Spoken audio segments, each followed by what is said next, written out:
네, 오늘도 네 분의 패널과 함께하겠습니다. 김성욱 한국자유연합 대표, 정현정 배재대 교수, 이종훈 정치평론가, 차재원 부산 가톨릭대 교수 나오셨습니다. 어서 오십시오. 예, 안녕하세요. 네, 안녕하십니까. 네, 먼저 앞서서 보셨듯이 어제 이게 박근혜 대통령의 국회 연설을 지금까지 요약을 해보면 지금까지 대북 정책과의 결별, 또 근본적인 전환을 선언했다 이렇게 좀 받아들여지는데 어떻게 좀 평가를 하시나요? 네, 뭐 그만큼 한반도 안보 상황이 심각하다라는 걸 이제 전제하고 있는 거고요. 예. 뭐 가장 눈길을 끄는 대목은 핵미사일 실전 배치라는 대목입니다. 예. 핵미사일 실전 배치라는 게 일반 국민들이 잘 이해하지 못할 수도 있는데 뭐 공포와 두려움이 온다라는 표현으로만 대통령이 사용을 하셨는데 북한의 핵무기가 미사일에 작아져서 실전 배치된다는 걸 뜻하고요. 예. 이게 앞으로 한 2, 3년 후면은 실제 될 수 있는 얘기인데 예. 만약 핵무기가 이런 식으로 완성이 되게 되면 그 다음부터는 북한이 제2의 천안함, 제3의 천안함 사건 얼마든지 일으킬 수가 있고요. 예. 자본 유출되고 주가 폭락하고 경제는 파탄납니다. 그러니까 이런 핵무기가 실전 배치된다는 게 심각한 위기 상황이고 그리고 이걸 임박하고 있는 현재로서는 북한을 변화시킬 수밖에 없다. 예. 이런 결의가 드러난 것이라고 봐야 될 거고요. 네. 다만 한 가지 이제 이러한 정책의 변화이기 때문에 네. 이러한 정책의 변화를 가지고 북한을 변화시키려면은 일관성 있게 끌고 나가야 될 겁니다. 네. 이게 일종의 뭐 선거용이라든가 뭐 이런 논란도 있는데 이런 거 정치적인 상황에 따라서 부침하게 되면 안 되고요. 네. 일관성 있게 북한이 변화할 때까지 정책을 추진하는 게 가장 중요하지 않나 생각됩니다. 네, 정현정 교수님의 예, 평가도 뭐 좀. 대통령의 깊은 고민이 반영이 됐다라고 보고요. 네. 물론 이제 한반도 신뢰 프로세스, 네. 뭐 통일 대박 이런 박근혜 대통령의 그 대북 정책 기조는 대화, 타협 뭐 이런 거 아니겠습니까? 신뢰. 예. 근데 이걸 한 180도 바꾼 거란 말이죠. 그래서 대북 정책을 어떤 강경 노선으로 가져가는 어떤 중요한 전환점, 거기에는 대통령의 깊은 고민이 있었다라고 보여지는데 그럼에도 불구하고 또 일정 부분 국민들이 지금 굉장히 불안해하고 계시거든요. 예. 그렇다면 그렇게 확 바뀐 대북 정책 기조를 뒷받침하는 구체적인 방향에 대한 어떤 설명이 있어야 되는 거 아니냐. 예. 지금 뭐 사드 문제에도 있고요. 그리고 개성공단이 지금 뭐 완전 중단이 되어 있는 상태죠. 예. 그리고 원유철 그 새누리당 원내대표는 국회 원내 교섭단체 연설에서 핵무장 이런 얘기를 했습니다. 예. 그러니까 다양한 지금 논란들이 이루어지고 있다라면 과연 이런 변화된 정책 기조에 맞춰서 대통령은 어떤 구체적인 변화들을 해나갈 것인지에 대해서 국민들에게 조금 더 내놓고 설명을 해주셨더라면 국민들의 불안한 마음이 좀 가라앉지 않았겠느냐라고 네, 하는 네. 것이고요. 특히나 이제 개성공단이 지금 이제 폐쇄된 상태 아니겠습니까? 이 부분에 대한 여러 가지 경제적인 피해 문제라든지 이런 것들이 있어요. 그러니까 이런 것들을 왜 그렇게 할 수밖에 없었는지에 대해서 구체적으로 내놓고 얘기를 했었으면 어떻겠느냐라는 생각이고요. 네, 네. 다만 대통령께서 정책 기조를 바꾸셨지만 다행스러운 건 여전히 뭐 통일 대박 문제라든지 한반도 신뢰 프로세스에서도 변화를 강조했었거든요. 북한을 변화시키겠다라고 하는 그런 의지는 변함이 없다. 예. 다만 방법론이 바뀌었을 뿐이다라고 하는 것은 오히려 북한의 변화라고 하는 부분에 초점을 여전히 놓치지 않고 있다라는 네. 점은 제가 보고 알겠습니다. 뭐 구체적인 방향이 없었다는 점을 좀 아쉬움으로 지적을 해주셨는데 특히 오늘 조간에서 보면요, 이종훈 평론가님, 정권 교체 즉 레짐 체인지를 좀 겨냥했다라는 평가가 좀 있습니다. 실현 가능한 얘기인가요? 뭐 불가능하다고 우리가 뭐 단정 지을 수는 없죠. 네. 충분히 뭐 할 수 있는 것이고 사실은 뭐 그동안에도 그런 노력을 전혀 안 했던 것은 아니다라고 예. 이제 봐야 되겠습니다. 네. 뭐 본격적으로 했느냐? 네. 예, 그 부분과 관련해서는 이제 뭐 그렇지는 않았다 이렇게 봐야 되는데 네.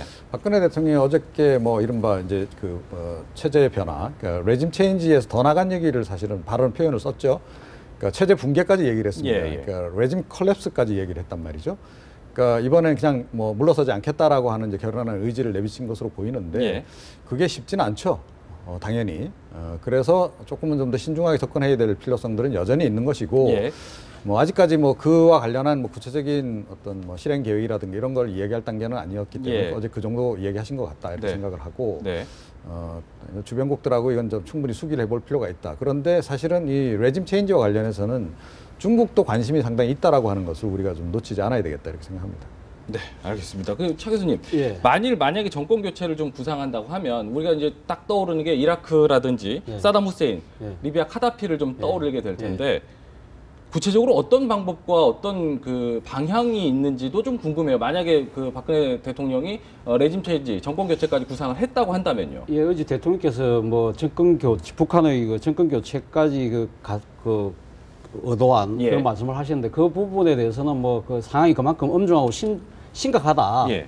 그런 부분에서는 뭐 상당히 저는 뭐 동의가 되는 바입니다만은 문제는 어떻게 그러니까 목표는 분명한데 네. 방법을 어떻게 할 것이냐 부분에 대해서 예. 저는 사실 답이 좀 안 보입니다. 아까 지금 뭐 가다피나 뭐 지금 후세인 그 후세인 이야기를 하셨지만 네. 우리가 지금 그렇게 군사적으로 들어가서 뭐 이렇게 김정은만 탁 제거한다든지 예. 그런 부분이 결코 쉽지 않지 않습니까? 그렇겠죠. 북한의 그 지금 상당한 그 군사력이 또 대단한 상황에서 예. 자칫 잘못하면 전면적으로 비하할 수 있는 네. 그런 상황이 있기 때문에 그래서 지금 보면 가장 먼저 지금 그 개성공단이 시작이라고 했는데 그럼 결국은 지금 북한에 대한 추가적인 제재인데 예를 예. 들면 뭐 해운 제재 같은 게겠죠. 뭐 북한에 들른 배가 우리나라에 기항을 못하게 한다든지 네, 네. 뭐 그런데 그것이 과연 실효적일 수 있느냐 부분에서 논란이 많습니다. 사실 네. 또 그 북한에 들어가는 배들이 대다수가 중국 배들이기 때문에 예. 중국이 협조하지 않는 상황에서 과연 가능할 것인가. 그래서 대북 압박을 하는 전면적인 봉쇄 작전을 벌이는데 그것이 과연 어떠한 방법으로 구체화될 수 있으며 또 하나의 문제는 지속 가능하냐는 겁니다. 예, 예. 지속 가능하냐는 문제인데 다른 나라들이 예를 들면 쿠바를 봉쇄한다든지 예. 뭐 이런 걸 했지만 그러나 그 정권을 무너뜨리지는 못했거든요. 거기 다 신뢰가 있고 더 하나 중요한 점은 박근혜 대통령의 집권 기간이 이제 2년 남았다는 겁니다. 예. 그럼 북한의 입장에서는 2년만 버티면 된다고 생각할 수 있지 않겠습니까? 오늘 예. 사실 이종걸 원내대표가 교섭단체 연설에서 뭐라고 이야기했냐면 우리는 정권 교체 가기도 전에 총선에서 승리하면 개성공단 부원법 제정해서 개성공단 되살리겠다고 이야기를 하고 있는 상황입니다. 예. 그거는 지금 정권 교체가 되든 안 되든 다음 이번 차기 대선에서도 여권 내에서도 자기 주자들 간에도 대북 정책을 놓고 심각한 갈등 양상이 벌어질 수 있기 때문에 예. 과연 이것이 지속 가능하냐 부분에서는 저는 회의적인 시각이 그러니까 많다는 겁니다. 그 레짐 체인지 물론 뭐 하나의 방향으로 제시할 수 있죠. 뭐 김종인 그 더불어민주당 지금 비대위원장도 네. 그런 비슷한 발언들을 했기 때문에 그런 발언을 할 수가 있죠. 대통령께서 이제 고민을 하셔야 되는 게 그 레짐 체인지라는 게 뭐 이라크란 이란 사례에서도 보는 것처럼 철저한 정보 수집력에 근거해서 이루어지는 거거든요. 그 사람들이 어디에 존재하고 있고 어떻게 이동하며 예. 어떤 상황들을 갖고 있는지 정황 자료를 충분히 수집해서 가야 되는데 예. 과연 우리의 국정원 전 어제 그 연설문에서도 사실은 그런 것들이 좀 포함됐으면 좋겠는데 이번에 그 북한의 4차 핵실험 정황도 사실은 제대로 포착을 못했고요. 네. 기타 등등 여러 가지 지금 정보 수집력이 상당히 문제가 있는 거 아니겠습니까? 그렇다면 이런 상태에서 어떻게 그런 레짐 체인지를 할 수 있는 환경을 만들어낼 거냐? 우리가 그 정도 역량이 되느냐? 네. 그렇다면 어떤 방식으로 그런 정보 수집 기관이라든지 외교 안보 라인들을 어떤 방식으로 개혁을 하고 바꿔서 이런 걸 해나가겠다라고 하는 그런 어떤 로드맵이 있어야 된다는 네. 것이죠. 그런 것이 없는 상태에서 그냥 하겠다라고만 하면 네. 과연 그냥 일반 평론가들이 하는 얘기와 뭐가 다르냐라고 네. 하는 거죠. 네, 알겠습니다. 네. 분명한 우리 혼자서 독자적으로 할 수 있는 부분은 아니지 않습니까? 이런 부분이? 네, 아니 그리고 뭐 그냥 대통령 워딩만 그대로 따서 분석을 해보면요, 예. 레짐 체인지를 겨냥했다는 평가가 평론가들 사이나 혹은 언론에서 있는 것뿐이지 대통령이 레짐 체인지를 언급한 건 아닙니다. 게다가 이라크 사담 후세인이나 가다피 같은 경우는 선제 공격이죠. 이게 네. 예방적 자위권이라고 해가지고 만약 이런 위협이 현실적이고 구체적으로 됐을 때 미리 가서 때리는 건데 예. 지금 대통령께서 그런 얘기를 하신 건 아니라고 보여지고요. 다만 이제 원론적으로 예. 북한을 압박해 들어가면서 이 프레셔라고 하죠. 예. 압박해 들어갈 때 반드시 북한이 반발할 수가 있습니다. 네네. 이런 도발에 대해서는 반드시 억제하겠다. 디터런스라고 합니다. 이 프레셔와 디터런스를 같이 해나가겠다는 원론적인 안보 공식을 얘기한 거라고 저는 평가를 하고요. 네. 여기에 대해서 레짐 체인지를 겨냥했다라고까지 아직까지는 네. 그렇게 해석하기는 조금 이른 게 아닌가 생각이 듭니다. 그렇다면 우리가 할 수 있는 거는 아까 말씀하신 제3국을 이용한 그런 그 제재 이런 거밖에 할 수는 없을까요? 우리가 가지고 있는 강한 강점을 활용하는 게 제일 좋다고 생각을 하는데 예. 이걸 위해서는 사실은 북한 인권법이 필요합니다. 네. 우리가 가지고 있는 돈과 자유와 정보, 그러니까 우리가 무력을 쓰는 게 아니고요. 네. 평화적으로 당연히 통일하도록 되어 있기 때문에 평화적인 전제하에서 우리의 돈과 자유와 정보를 북한에 흘려보내다 보면은 예. 북한의 내부적인 변화가 일어날 수 있어야 된다는 예. 거고요. 여기에 대해서 만약 북한이 무력으로 도발할 때는 반드시 막아내겠다. 이게 지금까지의 원칙이고 아마 이런 원칙을 다시 한번 확인한 수준이 아닌가 생각합니다. 그러니까요. 그럼 저 봤을 때는 그게 지금까지와 내용과 크게 달라진 것이 없는 게 아닌가 이런 생각이 좀 들어서 좀 여쭤봤던 부분이거든요. 네, 기본 골격은 그대로 가고 있다고 봐야겠죠. 네, 기본 골격은 크게 다르지 않다라는 지적이시는데 그동안에 정권 교체라든지 어제 대통령의 발언은 정리를 하더라도 어제 야당과의 대화가 그동안 너무 없었다라는 지적이 많았지 않습니까? 그래도 어제 보면 잠깐이나마 짧은 시간이나마 얘기를 나눴어요. 김종인 대표하고도 좀 얘기를 나눴었는데 짧은 시간이었는데도 주목받는 이유가 있겠죠. 과거의 관계 때문에 그러시겠죠. 그러겠죠. 과거에 사실은 김종인 그 더불어민주당의 비대위원장은 뭐 멘토 아니었겠습니까? 뭐 그 이른바 박근혜 표의 어떤 그 경제 민주화 전략 이런 네. 것들 기조를 마련하신 분이기 때문에 네. 그런데 이제 끝까지 같이 함께 하시지 못했죠. 그리고 결별 아닌 결별을 해서 온 상태에서 별로 그렇게 뭐 좋게 결별하시지 않은 관계이기 때문에 더 네. 주목되어 있는 부분이죠. 그리고 김종인 위원장의 현재 위치가 다소 이제 또 스포트라이트를 받을 수밖에 없는 거고 야당의 어떤 대표격으로 지금 참석을 한 건데 네네. 그 두 분의 대화가 잠시 있었지만 실제로는 그렇게 커다란 내용은 없었던 것으로 그렇게 보도가 나오는데 네.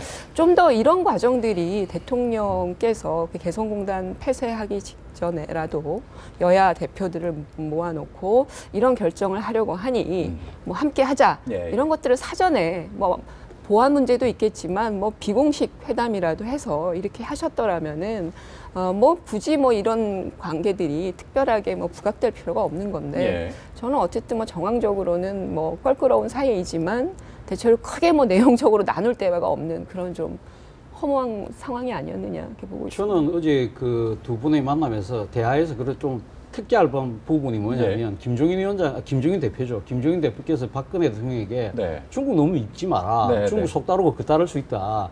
그런 대목은 상당히 어떻게 보면 박근혜 대통령을 배려한 이야기가 아닌가. 지금 예. 그 우리가 북핵 그 미사일에 대한 대응 카드로 지금 사드 배치를 공식화하지 않았습니까? 네, 그에 네. 대해서 중국이 상당히 지금 반발하고 있는 상황이거든요. 네. 이런 부분에서 야당도 전체적인 기조는 상당히 사드 배치에 대해서 상당히 이 반대하는 목소리가 큰데 예. 지금 야당의 제1야당의 대표가 어제 중국을 너무 믿지 마라. 그러니까 어떻게 보면 사드 문제라든지 이 중국과의 껄끄러운 문제 지금 약간 좀 정치적인 곤혹적인 상황에 있는 박근혜 대통령을 약간 좀 배려한 듯한 네. 그런 목소리는 저는 좀 이례적이다. 그러면 역시 그러니까 지금 김종인 비대위 체제가 네. 나름대로 지금 집토끼는 막 잡혔다 생각하고 나름 산토끼까지 잡으려는 그런 중도 이 포섭하려는 전략까지 이 두 분의 대화에서도 네. 깔고 한 거 아니냐 하는 생각이 들더라고요. 네, 네.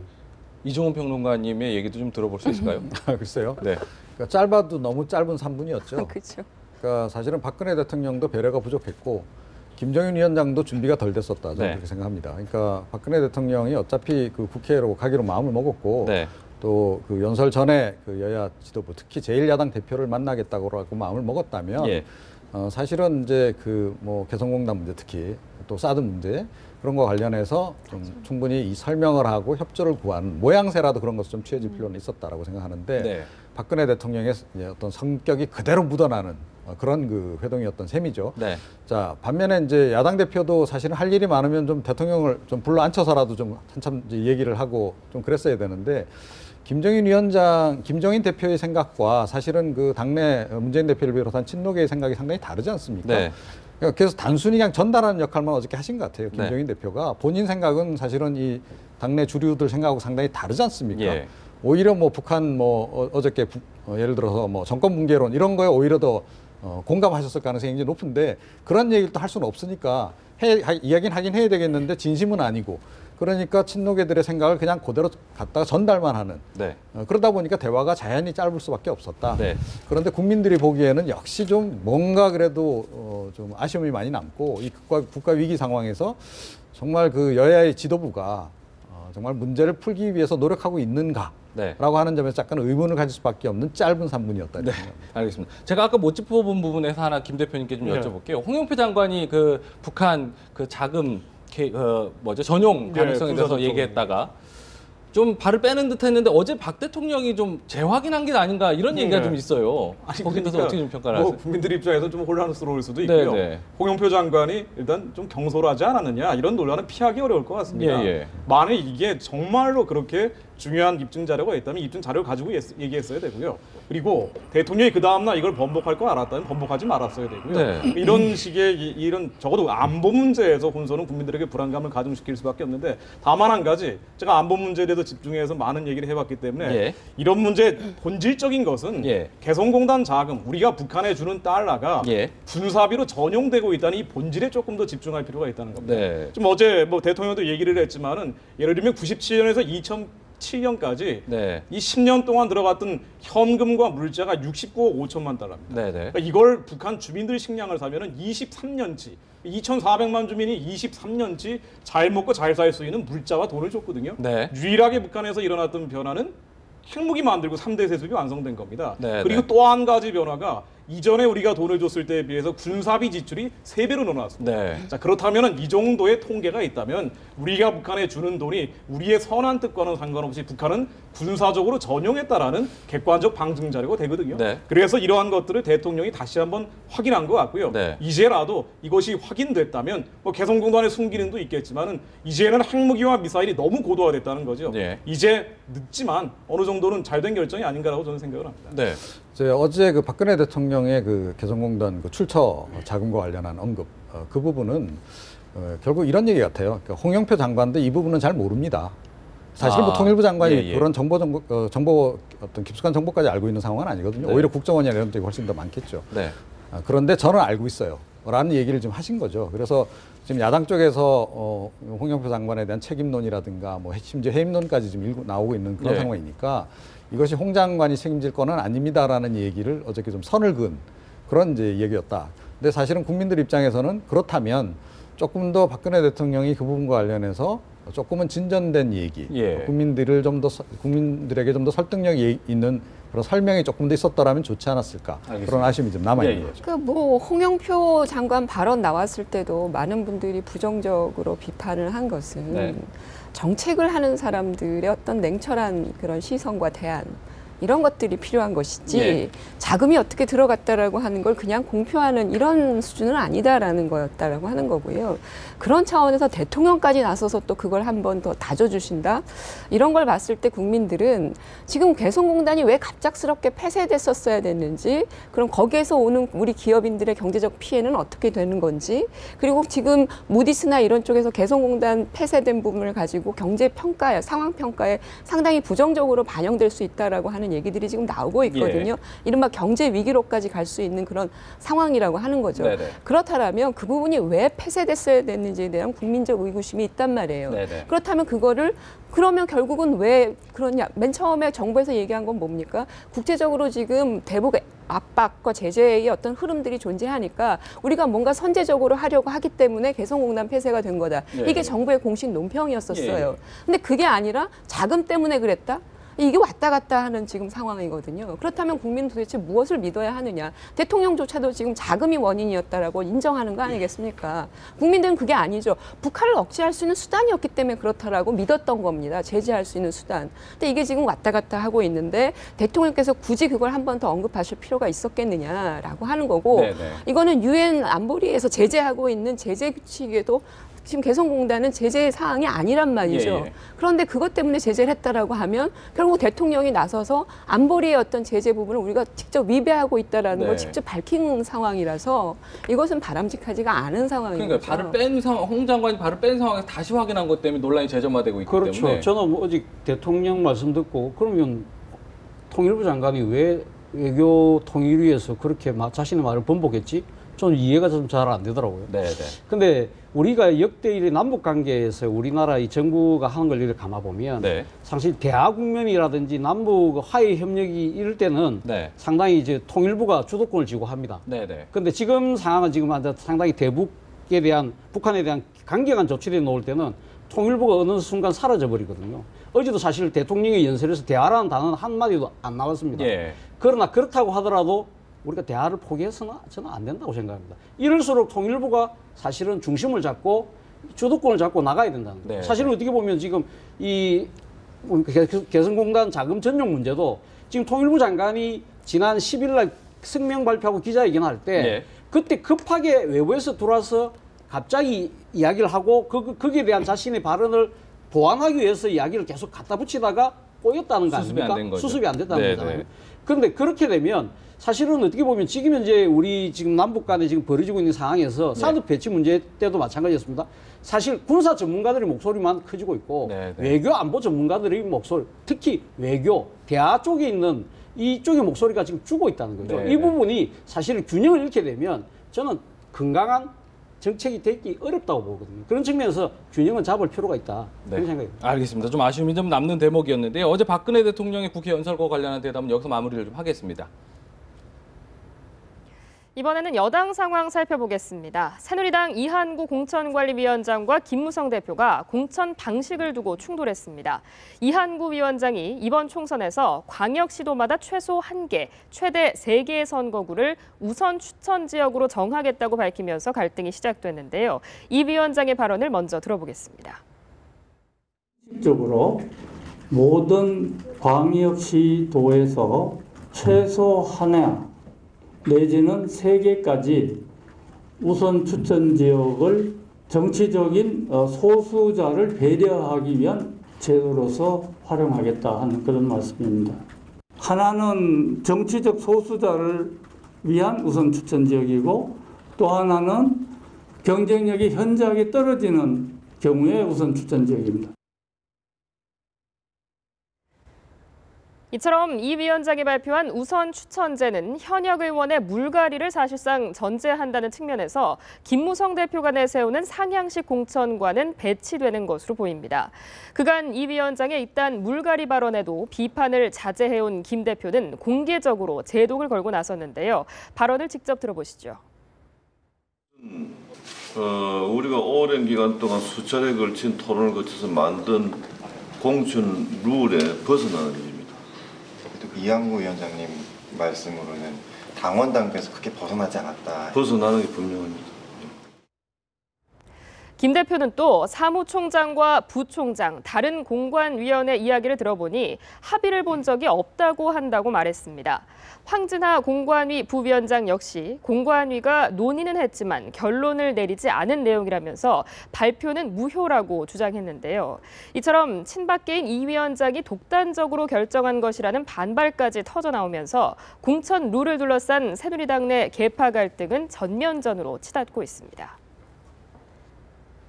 네, 이번에는 뭐 예상했던 부분입니다. 사실은 이런 부분 처음에 공천관리위원장으로 그 이한구 의원이 앉을 때부터 예견됐던 부분인데 혹시 어쩌면 어떻게 평가를 좀 하세요? 아니, 그러니까 유승민 그 의원 공천 문제를 가지고 이한구 공관위원장이 뭐 유승민 의원은 떨어질 이유가 없다. 네. 뭐 물갈이 대상이 아니다. 뭐 이런 식의 얘기를 했을 때만 해도 어떤 평론들이 나왔냐면 이한구 위원장과 김무성 당대표가 적절하게 타협을 볼 것이다. 네. 이런 얘기들이 나왔었거든요. 근데 이제 본 라운드가 네. 시작이 됐는데 그 이한구 위원장이 시그널을 줬죠. 두 가지를 얘기를 한 겁니다. 첫 번째는 이른바 그 전략공천의 가능성, 우선 추천제 문제, 우선 추천 지역을 정하는 문제도 과거에 한번 얘기를 한 적이 있었고요. 네네. 두 번째는 얼마 전에 그 당원 8조 이른바 해당 행위자들, 그러니까 정당 뭐 대통령의 입장이라든지 또는 이 당의 입장과 다른 입장을 가진 사람들을 사실은 공천하지 않을 수 있는 네. 그런 가능성 이런 것들을 다 얘기를 했단 말이죠. 그거는 아마도 이제 세게 그 이른바 김무성 당대표의 이 상향식 공천에 대해서 세게 부딪힐 수 있는 근거가 있거든요. 네네. 그러니까 이 부분이 지금 이제 됐고 이거는 결과적으로는 친박과 이른바 비박들의 어떤 격돌, 이른바 무리와 무리의 어떤 충돌로 갈 가능성이 상당히 높다. 네. 최근에 그 누구죠? 뭐 홍문정 의원의 발언이라든지 또는 여러 그 친박들의 발언들이 실제로 이런 것들을 호위하는 이한구 공천관리위원장의 입장들을 호위하는 그런 발언들이 나오고 있기 때문에 이것은 이른바 세력 충돌로 갈 가능성이 있어서 네. 상당한 어떤 위기에 지금 있다 이렇게 보고 있는 거죠. 네. 김무성 대표 입장에서 우려하는 부분 아니겠습니까? 예, 조금 전에 그 화면에서 김무성 대표가 입술이 이렇게 부르트셨던데 네. 부르트실만 하네요. 그런데 강한구 앞 양무성. 예. 저는 그렇게 요약을 좀 드리고 싶어요. 네. 왜냐하면 이미 칼자루는 이한구 위원장에게 넘어갔다는 거죠. 이 상태에서 김무성 대표가 아무리 뭐 제동을 걸라 그래도 아마 거침없이 계속 질주를 할 것이다. 네. 뭐 이한구 그 위원장 같은 경우는 이미 예고를 하지 않았습니까? 사실은 뭐 거의 다 죽었다라고 생각해야 될 거다라는 얘기를 했고요.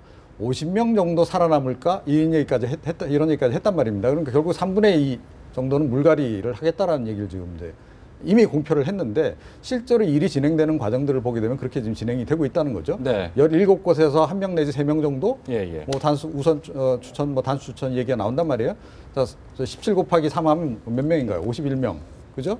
예, 그리고 또 컷오프도 하겠다라고 얘기했습니다. 네. 컷오프가 뭐 달리 컷오프가 아니고 지금 공천 서류 접수 다 끝나서 오늘부터 공천 이제 서류 심사에 들어가는데 그 심사 과정에서 좀 부적절한 사람들 또 뭐 성과 저성과자들 다 걸러내겠다는 거 아니에요? 그렇게 해서 한 50명 걸러내고 난다라고 네, 전제한다면 네. 사실은 목표 달성인 겁니다. 그래서 3분의 2 물갈이를 향해서 지금 맹렬하게 질주하고 있다. 그 과정에서 그 강한구 이한구 위원장께서 김무성 대표하고 협의하기보다는 오히려 청와대하고 협의하고 할 가능성이 훨씬 더 높지 않나 이렇게 생각합니다. 네, 그렇다면 뭐 김무성 대표 입장에서 입지 좁아질 수밖에 없는 상황이고요. 그렇죠. 당연히 그걸 받아들일 수가 없겠죠. 예. 우리가 아까 방금 그 북한 정권 레짐 체인지 이야기했는데 지금 네. 지금 이한구 위원장이 게임 체인지를 하려고 하는 거 아닙니까? 네. 지금 그 게임이라는 건 지금 김무성 대표는 자신이 정치 지금 소신이자 트레이드 마크입니다. 네, 네. 상향식 공천이지 않습니까? 지금 이한구 위원장 말씀대로 가면 지금 광역 도시에 최소한 1개에서 3개까지는 뭡니까? 지금 정치 소수자를 위한 추천을 하겠다는 거 아닙니까? 네. 그러면 지금 17개 시도거든요. 네, 네. 그러면 산술적으로 계산해도 한 50개 정도는 예. 쉽게 말하면 전략 공천을 하겠다는 이야기죠. 네, 네. 이러면 이거는 상향식 공천 전면적인 틀이 와르르 무너져 버리거든요. 예. 이래 되면 어떻게 됩니까? 상당한 혼란이 있을 수밖에 없는 거예요. 또 하나는 지금 뭐냐면 이한구 위원장이 지금 뭡니까 경선 여론조사 비율이 예. 지금 3대 7로 돼 있지 않습니까? 당원과 국민 여론조사 3대 7인데 합의가 안 될 경우는 다 100%의 국민 여론조사 한다고 그랬습니다. 네. 그러면 지금 현역들 지금 비박계가 현역들이 우인데 그 현역들 입장에서는 당원들이 기반인데 그걸 빼고 100% 국민 경선하겠다? 자기들 보고 나가라는 이야기하고 똑같이 받아들일 가능성이 높을 수밖에 없지 않습니까? 네네. 이런 상황을 그럼 김무성 대표가 지켜보고 있다?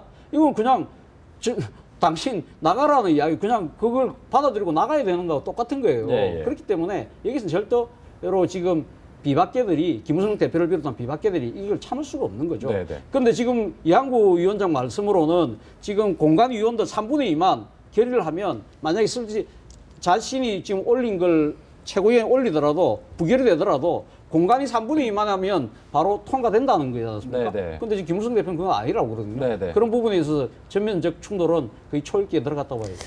어떻게 네. 좀 정리를 할 수 있을까요? 뭐 제 개인적 생각입니다만 네. 전면전보다는 국지전으로 가지 않을까라는 생각이 그런가요? 드는데요. 네. 아마 이렇게 아웅다웅하다가 지역별, 인물별로 일정한 부분에서는 타협할 가능성이 많다고 봐야 네, 되고요. 네. 지금 이한구 위원장이 일장 칼자를 쥐었기 때문에 당분간은 밀어붙일 겁니다. 게다가 당원 당규 위반되는 게 아니라고 이한구 위원장은 계속 주장하고 있죠. 예. 아까 김무성 대표 얘기하고는 전혀 다른 얘기를 하고 있는데 그렇죠. 그러면서 당원 당규에는 이런 얘기가 나옵니다. 부자격자는 걸러낼 수 있다. 네. 그런데 이 부자격자가 뭔지에 대해서는 그 기준이 없습니다. 네, 네. 자, 이거를 이제 이 공관위에서 결정을 하겠다는 얘기인데 그렇겠죠. 여기에는 국민 여론을 지지 기반으로 삼아서 칼자를 흔들 수 있다라는 꼭 청와대 의견이 아니더라 하더라도요. 네네. 이 국민 여론은 적어도 2월 9일 날 나온 여론조사 보면은요. 41.7%가 네. 현재 그 국회의원들에 대해서 반대한다, 바꿔야 된다, 물갈이 여론이 네네. 더 많고 그리고 그대로 있으면 좋겠다가 29.6%, 한 2배 정도입니다. 네. 자 그렇기 때문에 지금 19대 국회에 대한 이 절대적 불신에서 이 국민 여론의 힘을 받고 있다고 생각하는 이한구 위원장이 예. 아마 당분간은 밀어붙이겠지만 예. 일정한 부분에서는 그 인물별로 지역별로 타협하면서 마무리되지 않을까. 네. 뭐 저는 이렇게 예측합니다. 지금 보면 이제 뭐 새누리당 얘기도 그렇지만은 총선 얼마 안 남은 상황에서 저 당 분위기가 그닥 썩 좋은 데가 아무 데도 없는 것 같아요. 더불어민주당 같은 경우 좀 살펴보면요. 어제 뭐 국회 연설 때문에 양산에서 이제 문재인 전 대표가 올라오지 않았습니까? 잠깐 좀 만났는데 그동안 김종인 대표랑 워낙에 이제 그 삼고초려에서 모셨다고는 하지만 엇박자나는 메시지가 많고 그동안 또 사퇴하고 내려간 다음에 처음 만났다 하더라고요. 두 분과의 관계를 어떻게 보고 계신 거예요? 저는 뭐 그렇게 두 네. 분 사이의 갈등의 어떤 과정으로 보고 있지 않고요. 저는 네. 전략적인 분산을 하고 있다. 아, 예.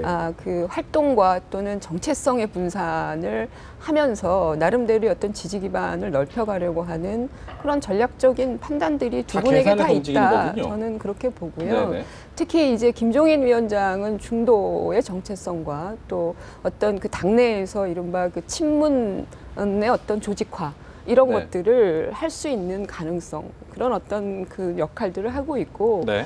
문재인 당대표는 겉으로는 모든 걸 다 내려놓은 것 같지만 사실 네. 내려놓지 않았잖아요. 네. 그런 차원에서 이른바 이 집토끼를 챙겨가는 결집해 나가는 그런 상징적인 이미지를 함께 이걸 결부시켜서 두 분이 저는 아주 사이좋게 지금 가고 있는 게 아니냐. 그래서 예. 그 부분을 가지고 뭐 특별히 불협화음이다 이렇게 보기 어렵고요. 다만 그 전략이 성공할지는 모르겠어요. 왜냐하면 지금 이번에 개성공단 문제를 놓고도 이게 어쨌든 화학적 결합을 통해서 뭔가 같이 가는 모습이 아니라 예. 국민들 눈에는 둘이 분립되어서 지금 당장 언론에서도 그렇게 보고 있는 그러니까요. 거 아닙니까? 그러니까 그런 이미지가 과연 이 안정화되어가는 더불어민주당 이미지에 긍정적으로 작용할지 그렇지 않을 거라고 보거든요. 네네. 그래서 오히려 이제 이런 전략이 풀리고 오히려 한쪽으로 쏠리는 이런 어떤 변화들을 아마 곧 추구하지 않을까. 너무 고도의 계산을 하고 있어서 그런지 저희가 잘 몰라서 그런 것 같습니다. 계산을 좀 아니죠. 네. 그러니까 이런 경우 그냥 상식선으로 우리가 이해를 하면 되는데 예. 김종인 대표의 발언은 사실은 너무 또 극으로 가 있고요. 예. 최근 발언이 그렇지 않습니까? 북한 괴멸론이라든가 이런 거는 새누리당 내에서도 함부로 꺼내기 힘든 그런 표현들을 쓴단 말이에요. 북한 네. 와해론. 네. 또 북한 괴멸론 이제 뭐 자기가 다시 접을 생각도 없다는 얘기까지 지금 쐐기까지 박으셨어요. 예, 예. 그러니까 문재인 대표는 뭐라고 얘기합니까? 개성공단 저거는 뭐 실패고 말이죠. 곧 전쟁하자는 판이냐. 네. 이런 정도로까지 지금 얘기를 하고 있다는 거예요. 그러니까 네. 양쪽의 메시지가 아주 180도 다르다라고 하는 것은 무엇을 의미하느냐.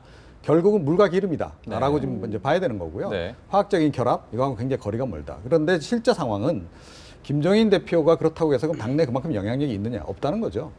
그리고 당이 어찌됐건 기본적인 뭐 당 대변인을 통해서 나오든 어쨌든 공식적으로 나오는 메시지는 예. 문재인 대표와 친노계의 생각을 여전히 반영한 네. 그런 얘기들이 나오고 있다. 그래서 여전히 당의 주인은 문재인 대표라고 하는 것이 지금 계속 확인이 되고 있는 과정이다. 이런 과정, 전략 어떻게 좀 선거에 영향을 미칠 거라고 좀 아니 이게 말을 정말 이렇게 역할 분담을 하고 있고 예. 어떤 한 사람은 산토끼를 잡으러 가고 어떤 한 사람은 집토끼를 잡으러 간다고 한다면요. 예. 그건 정말 한국 정치에서 지양돼야 될 문제입니다. 네. 아니 이게 안보 문제 아닙니까? 네. 국가가 사느냐 죽느냐 문제이기 때문에 보수 진보 상관없이 적어도 이런 문제에 있어서는 일관된 당의 입장이 나와야 되거든요. 네, 네. 근데 선거 공학적으로 만약 이런 문제를 접근한다 그러면 정말 상상하고 싶지가 않은 문제고요. 네, 네. 게다가 이게 아마 이념의 차이도 약간 있지 않을까라는 생각이 드는 게 예. 아마 김종인 대표가 확신이나 소심이나 신념이라기보다는 네. 본인의 정치적 성향이 그래도 보수 성향에 가깝기 때문에 이런 네, 문제가 툭툭 튀어나오는데 아마 공학적으로 이런 발언들이 본인들에게 도움이 된다라는 이 친노 주류, 친문 주류의 생각이 있더라도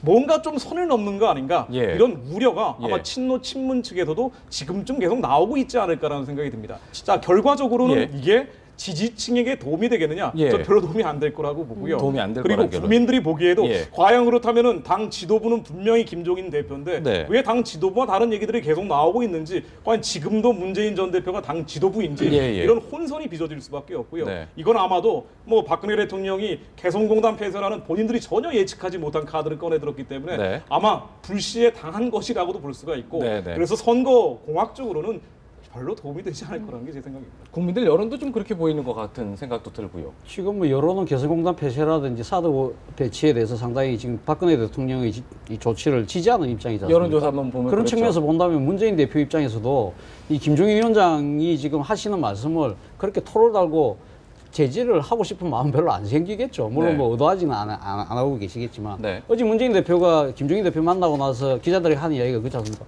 우리 총선인 것 같지 않냐고. 그러니까요.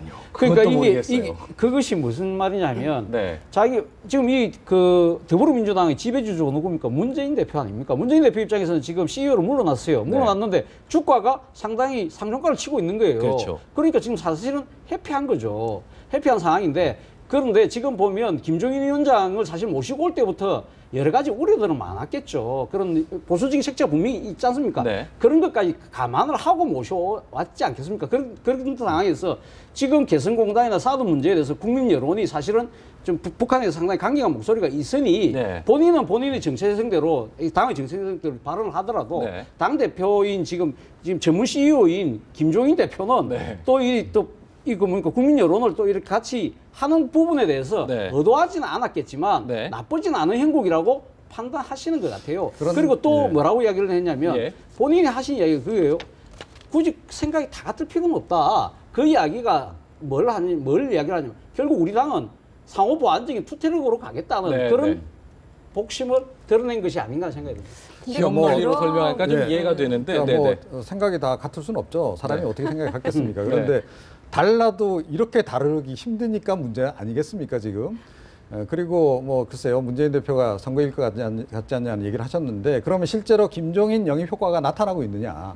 당내에서는 나타나고 있죠. 친노계가 조용해졌고, 뭐 김종인 대표가 굉장히 우파 지향적인 발언을 해도 조용합니다. 그죠? 당내 분열은 다 해소된 것처럼 이렇게 보이는데, 그렇다면 그것이 실제로 국민들에게 영향을 미쳐서 국민들이 정당 지지도라든가 문재인 대표에 대한 지지도가 확 뛰어야 되는데 그렇지는 않다는 거죠. 문재인 대표의 지지율, 나머지 후보자들이 사실은 소강 상태이기 때문에 그렇죠. 그나마 상대적으로 높아 보일 뿐이지, 지난번 이제까지하고 큰 차이가 없습니다. 오히려 지난해 7.4 전당대회 뭐 30%대까지 올라갔던 것에 비하면 떨어진 상태에서 그대로 머물러 있는 거거든요. 자, 정당 지지도는 어떤가요? 김종인 효과가 실제로 나타나고 있습니까? 정당 지지도 여전히 그런 상황이라는 거죠. 자, 이건 무엇을 의미하느냐? 외연 확대 결과적으로 실패하고 있다는 겁니다. 그리고 예. 김종인 대표의 저런 발언들이 계속되면요, 오히려 당내에서 이탈 세력들이 더 나올 가능성이 더 크다, 이렇게 네. 생각합니다. 게다가 이제 그런 거죠. 그 김종인 위원장이 제가 아까 뭐 두 분의 전략적 분산이라고 네. 표현을 했는데, 그 전략이 사실은 효과적이다 아니다 이거는 다른 판단의 문제인 네. 것 같고요. 근데 그게 효과적이지 않아 보이는 그 문제가 뭐냐면, 김종인 위원장이 실제로 뭐 그런 북한 괴멸론 얘기를 하거나 과거의 얘기를 할 때 말을 자꾸 바꿔요.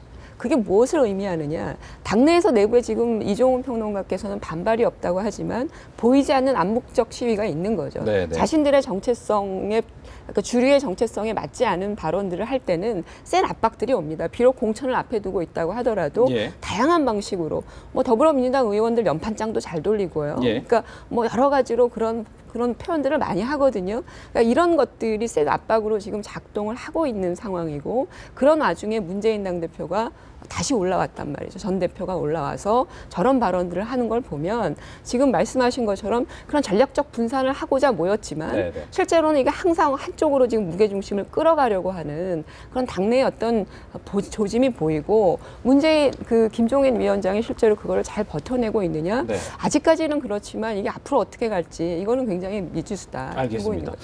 뭐 이제 시간이 얼마 남지 않아서요. 국민의당 얘기를 좀 짧게 좀 해볼게요. 짧게 좀 답변을 좀 부탁드릴게요, 이번에는. 지금 보면은 어제 이제 국민의당이 그 원내대표실 하나 만들었더라고요. 집들이를 좀 했더라고요. 좀 뭐 상황이 좀 그렇게 좀 썩 좋아 보이지는 않는데, 당 상황도 그닥 그렇게 만만치 않아 보이는 것 같아요. 사실 그동안에 이상돈 교수 같은 경우도 처음에 창당 전에 합류를 하겠다 이런 얘기를 했다가 안 하다가 오늘은 또 발표가 나왔습니다. 합류를 하기로 했습니다. 일단 합류하기로 했죠. 그러니까 예, 예. 정동영 전 의원 영입 문제 가지고 약간 당내에서 논란이 있지 않았습니까? 네네. 이상돈 교수가 이제 당의 정체성하고 안 맞는다, 너무 네. 이렇게 진보적이다 이런 이제 문제 지적을 했는데 일단 합류를 하셨습니다. 네. 자, 이후에 이제 그러면 정동영 전 의원이 합류할지 안 할지 그게 이제 궁금합니다. 지켜보긴 해야 되겠는데, 네네.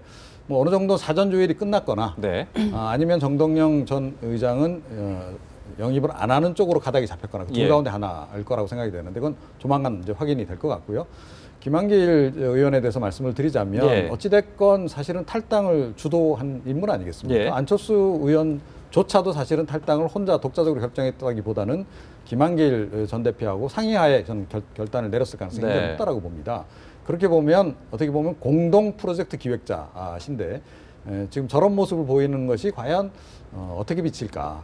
김한길 의원에게 그럼 지금 이 길 말고, 그러니까 국민의당에 합류해서 열심히 일하는 것 말고 또 다른 길이 있는가? 네. 제가 보기엔 당분간 없다라고 보거든요. 그렇다면 좀 올인을 하시는 게 좋겠다. 그리고 사실은 뭐 이 최재천 의원 문제도 이제 논란, 이거 중간에 이제 끼어 있고 네, 여러 가지 네. 문제가 있습니다만, 일단 김한길 의원이 당에 복귀하고 나면 그런 문제들도 서서히 풀릴 수 있는 거 아니겠는가. 그리고 네. 절대 뭐 안철수 의원이라든가 천정배 의원으로서도 김한길 의원에 대해서 그렇게 쉽게 생각하기는 좀 어려운 거 아니겠습니까? 네, 네. 비중이라는 게 있기 때문에 네, 네. 저는 그렇게 생각합니다. 지금 보면은 저 여론에서는 삼중고라고 좀 국민의당을 평가를 하고 있어요. 지금 말씀하셨던 여러 가지 문제점들이 지적되고 있는데 아직 해법이 잘 안 보이거든요. 한번 대한민국에서 제3정당 하기가 그렇게 쉬우면 뭐 창조한국당이나 기타 과거의 제3당들이 다 살아남았겠죠. 네네. 지금 현재 진보정의당도 마찬가지죠. 그만큼 이제 그 제3당을 한다는 것은 여러 가지 뭐 인력적으로 또는 정체성도 더불어서 네. 여러 가지 정립하기 어려운 과정인데요. 저는 이런 삼중고는 실제로 내부에 극복할 수 있는 그런 그 기반이 있다. 네. 거기서 만들어야 된다는 예, 거예요. 예. 지금 당장 이런 상황에서 뭐 김한길 의원이 특별히 뭐 지분을 요구하는 것처럼 그렇게 네. 비춰지거나 또는 안철수 상임대표가 뭔가 자기 세력을 심으려고 하는 것처럼 이렇게 보여지는 것이야말로 이런 삼중고를 극복하기 위한 어떤 원초적인 그 동력을 상실하는 과정이다. 네. 그러니까 오히려 내부 정비부터 저는 먼저 해야 된다. 네, 네. 그게 이른바 이들 간의 어떤 결합들을 유연하게 끌어낼 수 있는 확고한 리더십 체계를 통해서 네. 그런 것들이 마련돼야만 네. 지금 말씀하신 여러 가지 외부적 삼중고 이런 것들이 네. 극복이 될 수 있는 것이고 네. 저는 지금 국민의당의 당내 지도 체계는 천정배 대표를 중심으로 네, 네. 일정 부분 지금 정비해 가고 있는 게 아닌가라는 예, 예. 그런 생각이고요. 예. 안철수 당대표는 이른바 이제 상징적 의미로서 존재하는 그런 과정이고 네, 네. 오히려 천정배 의원이 실제로 이런 리더십을 당내에서 제대로 확보하고 있느냐. 네. 특히 지역구도 호남이고 네. 또 이른바 이제 여러 가지 그 진보적인 어떤 그 정체성 예, 예. 이런 것들로 인해서 중도의 어떤 결합력 이런 것들을 예. 사실은 잘 못하고 있는 부분들이 있거든요. 그렇다면 이거를 원점에서 다시 한번 재고를 해서 네, 네. 천정배 당대표가 지금 하고 있는 어떤 나름대로의 그런 과정들 그리고 김한길 의원들과 이렇게 풀어가는 이런 부분들을 주도적으로 해가는 필요가 있다. 이런 어떤 선 네. 체제 정비를 해야 된다. 네, 네. 지금 보면은 네. 그래서 그런지 천정배 의원 쪽으로 좀 기울어서 그런지 네. 중도를 표방했던 그 국민의당이 굉장히 혼란스럽고 그렇죠. 리더십도 안 보이고 이런 지적들에 대해 해법이 있다면 좀 저는 제시를 좀 해주시죠. 그 어제 윤여준 장관이 예, 예. 뭐 매체하고 인터뷰를 했는데 지금 아주 정확한 지적을 하셨다고 봅니다. 지금 사실은 이 국민의당이 왜 생겼습니까? 지금 양당의 극한적인 대치 구도가 예. 우리 정치의 생산성을 저해하고 있으니 네네. 새로운 제3지대에서 새로운 목소리를 통해서 새 정치를 하겠다는 거였지 않습니까? 네. 그런데 지금 현재 국민의당이 보여주고 있는 여러 가지 목소리들을 보면 제일 처음에는 이승만 국부론을 이야기해서 아주 네, 우클릭으로 네. 갔다가 네. 지금 햇볕 정책을 지금 더불어민주당보다 더 강하게 이야기하면서 예, 예. 나름대로 지금 사실 어떻게 보면 지지자들 입장에서 보면 좀 헷갈리는 상황이거든요. 예, 예. 어제 윤여준 장관이 뭐라고 그랬냐면 사실 그 햇볕 정책의 부분에 대해서 가면 이런 사태가 벌어지면 네, 네. 당내에서 가면 대북 정책이 가면 우리가 어떻게 해야 될 것이냐 당내 내부 논의를 거쳐서 새로운 당론을 만들어야 되는데 관습처럼 과정처럼 그냥 따라가는 그런 부분들이 지지자들로 헷갈리게 한다는 거죠. 이게 중요한 게 지금 선거가 얼마 안 남았잖아요. 그렇죠. 네. 그런 부분에 있어서 이 모든 부분은 제가 봤을 때는 결국은 지금 이제 국민의당이 원탑이지 않습니까? 네. 상임 공동대표가 지금 안철수 대표신데 네, 네. 안철수 대표가 리더십을 빨리 조기 확보를 해야만 네. 지금 이 난국을 돌파할 수 있지 않을까 생각이 됩니다. 그러니까 네, 네. 그 아유, 저 리- 시간이 안 네, 돼서요. 네. 네, 네. 추가적인 답변 나중에 좀 듣겠습니다. 오늘 말씀 나눠주신 네 분 말씀 고맙습니다.